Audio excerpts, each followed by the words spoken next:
Hey guys, a brand new trailer for the John Wick spin-off Ballerina just dropped, and it's the most revealing one yet. A lot of new information has been uncovered, along with several hidden details you might have missed. Stay tuned for a full analysis. The trailer begins with Eve's trainer at the Ruska Roma telling her about the Kikimora, a creature from Slavic mythology known for being vengeful, but also a protector of the innocent. In folklore, the Kikimora is often associated with bringing misfortune to wrongdoers while safeguarding those in need, making this a direct parallel to John Wick, who is known as the Baba Yaga. While the Baba Yaga has both good and evil aspects, the name itself is a symbol of fear and inevitability. This could hint that Eve may take on a similar mythological title as her legend grows. We then see a conversation between Eve and Winston, where he warns her against seeking revenge on the men responsible for her family's deaths. Needing to know is what got us banished from the Garden of Eden. She refers to them as a tribe, and we see that they bear an X mark on their wrists, suggesting a highly organized faction with strict internal rules. Despite Winston's warning, he prints a bounty notice for Norman Reedus's character, Daniel Pine. An interesting detail is that Pine's name does not appear on the bounty boards in John Wick, Chapter 3 or Chapter 4, likely an unintended detail, but it could suggest that his bounty is relatively new.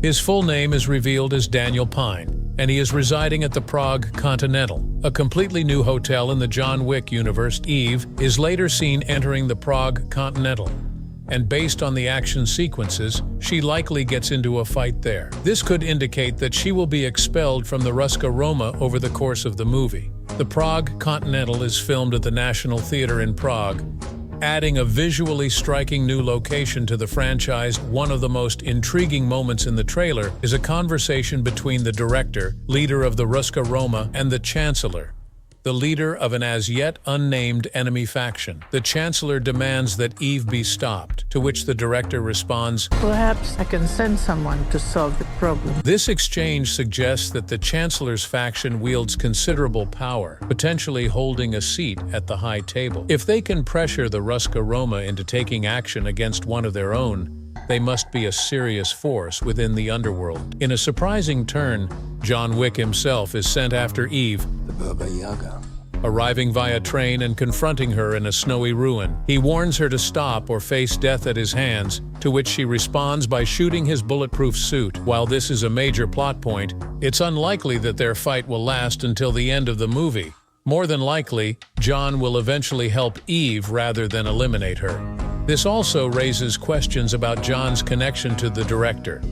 In Chapter 3, she made it clear that John could never return home. With this Chardani, your ticket is torn.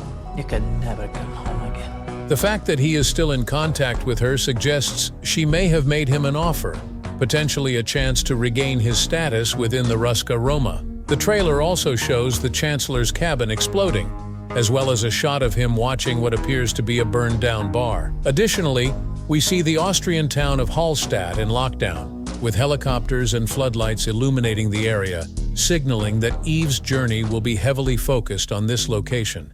The final lines of the trailer are Rules And consequences. spoken as John looks at Eve through a scope, foreshadowing a major showdown between the two. Personally, I'm more excited than ever for Ballerina.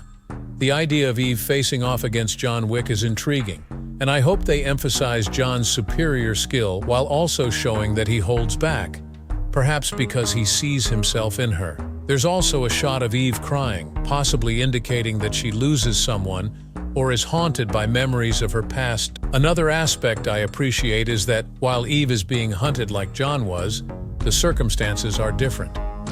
Instead of being excommunicado and pursued by random bounty hunters like John in Chapter 3, she is targeted by a single powerful faction in a confined area. This gives the film a fresh take on the John Wick formula while maintaining its core intensity. Overall, I'm optimistic about Ballerina.